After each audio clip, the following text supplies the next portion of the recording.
Hello, this is the Provoked Prawn here with a review of Tryx Project Luca. This is the Luca L70, a case that I built in a couple of different ways with a top-mounted 360mm all-in-one cooler and a side-mounted all-in-one cooler with the Panorama SE. Now this is a modular case that allows you to reposition things. In one of those setups, for example, you'll notice the power supply unit is at the bottom and then in the other it's at the top. It's slightly modular, allowing you to reposition things, and that's one of the interesting things about this case. In this video, I'm going to go into reviewing all the different aspects I've found along the way, including talking about the thermal performance of both setups, covering what it was like to use in those two. And as you can see, I'm using Corsair reverse blade fans in here, as well as other LX fans. And I'm also using two different motherboards, a standard ATX motherboard and a rear connect board as well. So I want to talk to you about the things that I found along the way while doing that. Now this is an interesting case with this modular design, as I mentioned, because you can have the power supply unit shroud at the top as it comes out of the box, but you can also reposition things. One of the things that's interesting is out of the box in that standard setup, you can use a rear connect motherboard, a stealth board, or a BTF board here with the connectors at the back pretty easily. Just connect all that up, plug everything else in, set it up, and you've got a nice looking case. But what I found is if you swap the modular nature of it and move the power supply unit shroud to the bottom, if you try and use a rear connect board, then you can't, because the top of the case is blocking the cutouts where this would go on the motherboard tray, meaning that you just can't get the board properly installed in this position, which I think is important and worth bearing in mind if you're thinking about buying this case. So the case allows you to take it apart in various different ways with small screws, thumb screws, and little notched hooks that basically allow you to slip things in and out. Now it is a bit fiddly to do so, but you can see here we can remove the power supply unit shroud, remove this blanking plate at the bottom, take out this bracket from the bottom rear here by pushing that out after unscrewing it, and then reposition it. It is quite fiddly because you'll see there are multiple points where it's held in place, and I did find it a little bit problematic to do. I'm shortening the sequence so you can see the full thing in the build guide that I did where I repositioned things there. I'll link to those videos in the description. But then once that's done, you can then remove the motherboard tray, and again thumb screws and tiny screws, and then that comes out. Now you can either install the motherboard directly onto this tray and then install that into the case, or you can just use this to reposition it, but it allows you to see what the motherboard tray looks like, and it feels quite solidly designed and well put together, bar that logic that I mentioned earlier on, that when you shift it up, it blocks the cutouts for the rear connect motherboard, which is a shame, so that's a little bit problematic. But otherwise, it's an interesting design setup. At the bottom, there's a fan tray here, which in the standard position you can use for mounting up to 3 140mm fans down there quite easily, or you can put the power supply unit shroud down there instead. Now there are reasons to do this.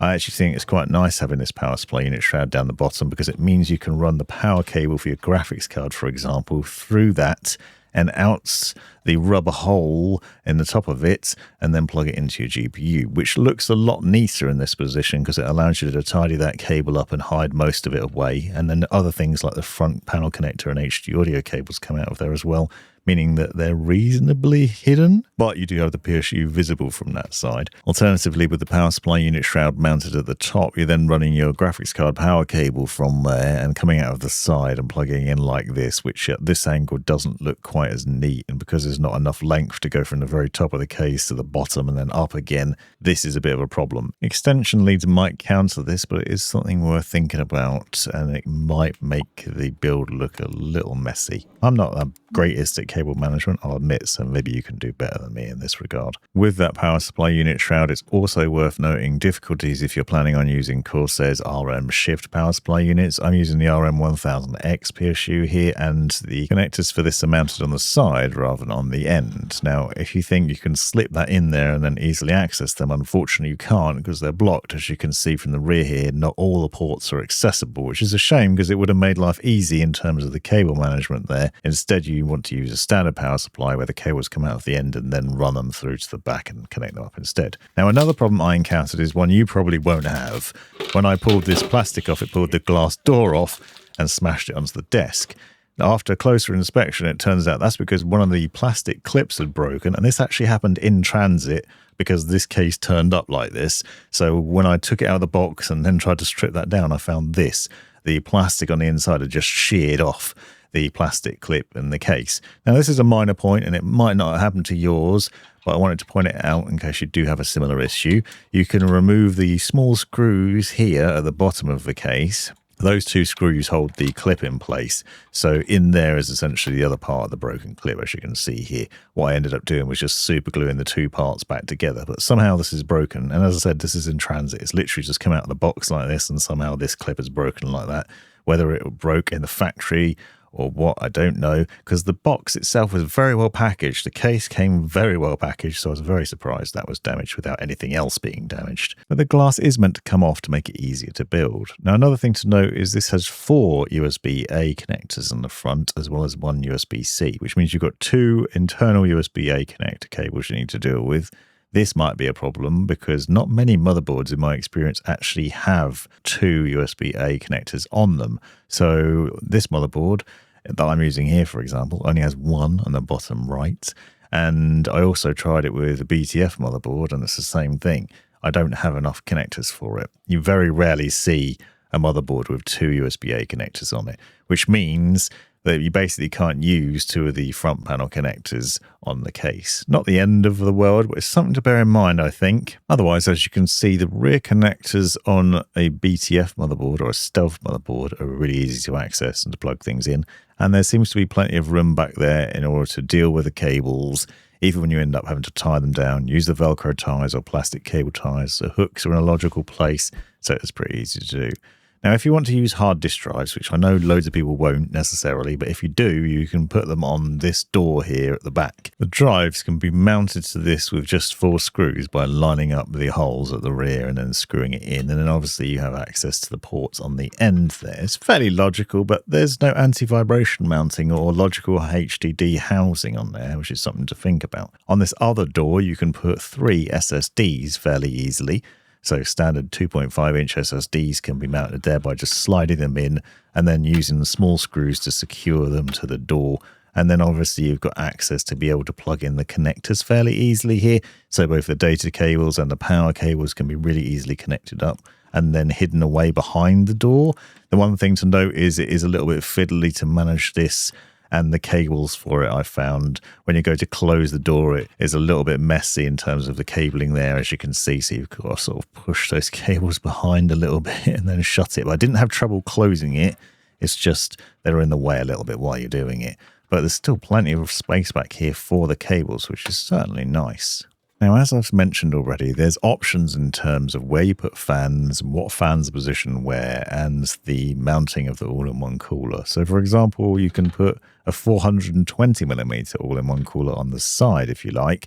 I'm using a 360 here, but a 420 is possible. And a 420 is possible if you've got the power supply unit shroud at the bottom of the case as well. You can put the 420 at the top there. But 360 also goes up there fairly easily. Although, as you'll see, there's quite a lot of space on either side of it, which isn't a problem unless it really annoys you that it's not perfectly center. Now, with this, I was mounting it like this with the tubes on the left-hand side, so I could also put an additional fan at the rear there. But it's fairly straightforward and easy to do this. And as you can see, the cables are fairly neat, even with the non-rear connect motherboard set up there. If you want to put fans on the side as intake, instead you can put 340mm fans here. Here you can see me using reverse rotor fans from Corsair, and those can be mounted there. I wondered if maybe you could put 120mm fans at the bottom of the case. I wanted to put 2 reverse blade fans down the bottom here, but as you can see, they won't fit. Now, this is a bit of a shame because with a little bit more room, you would have been able to manage this. But unfortunately you can't. So you have an option of 120mm or 140mm down the bottom there, which isn't ideal because there's still a lot of space on either side. You'll have to make the decision of whether you want to do this. Maybe just don't bother putting fans down the bottom and hope that those side intake fans are enough. But if you do want to do it, you can slide the dust filter out. So you see there's a dust filter on the bottom that comes out from the front, and then screw the fan in from below. You can choose the position of this, whether it's over towards the graphics card or more towards the front or somewhere in the middle, and that's ideal at least. In terms of the other setup with the PSU at the top, I thought maybe I could fit 240mm at the top there, and there is enough space, but with the connectors on the end, it wouldn't be possible to plug those in and have the fans up there. So instead I ended up with the 120mm fans at the top, and at the rear. So 220mm fans will fit at the top, just not 240s, although it's going to depend on the wiring of the fans you're using. Talking of wiring, the other thing to think about is the power supply unit shroud being up there means if you have interlocking fans or daisy chain fans like I'm using here, this causes some problems in terms of the logic, because normally what I would do is try and connect the top fans with the rear exhaust fan. But in this instance, the power supply is blocking that. So what I had to do instead was to run a long cable from the top exhaust fans through to the rear to plug into the system hub, and then work out a logic of connecting the fans on the radiator to the fans on the bottom to the fan at the rear, as you'll see in a second. So you just have to think about how you're going to wire your fans in a bit more of a logical way and give it some consideration and planning. Not necessarily the end of the world, but a little bit of a fiddle and a faff and something to keep in mind when doing it. So as mentioned with that rear fan, for example, I'm putting there 120mm fan, I'm connecting that to the bottom 3 fans and then to the ones on the radiator and then to the controller.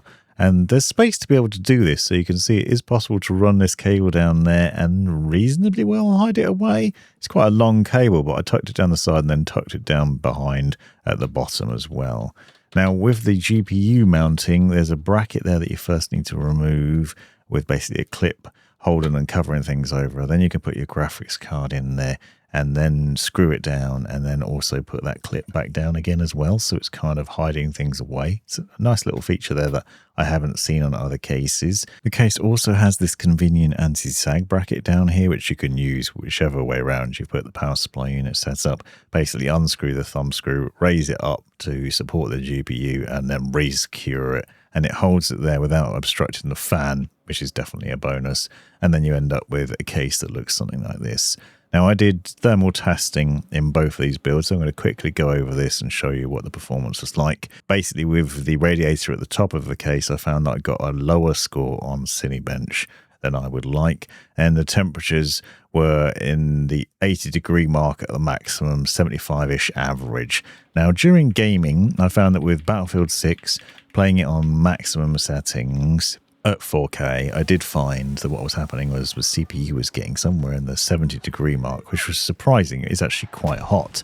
The GPU is also similarly in that temperature range, but this is actually what I'd expect for that 5070, because in other cases I've tested it in, it's been about that temperature. So despite only having one fan blowing on it from below and those side intake fans, the GPU temperature is actually about right. I just thought the CPU temperature was a bit hotter in this case with the top mounted radiator than it has been or should be based on what I've tested in other builds. So with a side mounted radiator instead, I swapped out for the reverse blade fans on the rad. I got a better score in Cinebench here, and I found that the temperatures were a little bit better as well. So the top maximum temperature was about the same, the average temperatures were a bit better. But more importantly, during gaming sessions, I noticed that the temperature of the CPU was lower. So in Battlefield, for example, back in Battlefield here, you can see now I'm getting 53 degrees C on the CPU, so it's actually significantly better. Bear in mind, by the way, that I'm using OBS to record on the machine while doing this, so that's obviously going to put the temperature up as well as playing the game. I'm also recording these clips so that you can see them. But I did find that with the 3 intake fans on the bottom now, we've obviously got more intake there blowing onto the graphics card. Maybe it shaved a couple of degrees C off the GPU, not loads, but it has helped with the CPU temperatures, which are now lower than they were before. Still a little bit hot though in some games. Surprised me versus other cases that I've tested and other AIOs with the 9800X3D, which is the CPU I'm using in this build. If you want to find out the specs of both of these builds, by the way, I'll link all of that stuff down in the description below so you can see what I'm using and the setup of the builds to get an idea of what it's like. But the overall experience has still been a good one. So keep in mind that while testing this, I was also running the fans on quiet, so they're on their quiet setting. And so not bad temperatures for that, and also both those and the pump weren't making a lot of noise. And I'll leave a sound test in a second so you can hear what that's like and get an idea of that for yourself. But the experience for me is that you should probably set it up with the radiator on the side, try and put extra fans on the bottom. It's just preferable in that way and easier to build with those caveats that I mentioned earlier on. Hopefully this has been a useful video. Let me know in the comments if you've got any questions. Check out the links in the description to the related videos, including the build guides if you're interested. This has been the Provoked Prawn. Thanks for watching.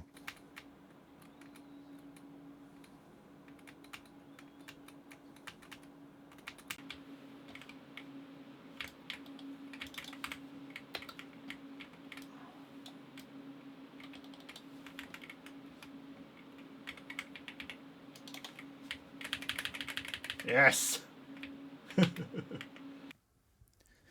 You've made it right to the end of the video, you brilliant legend you.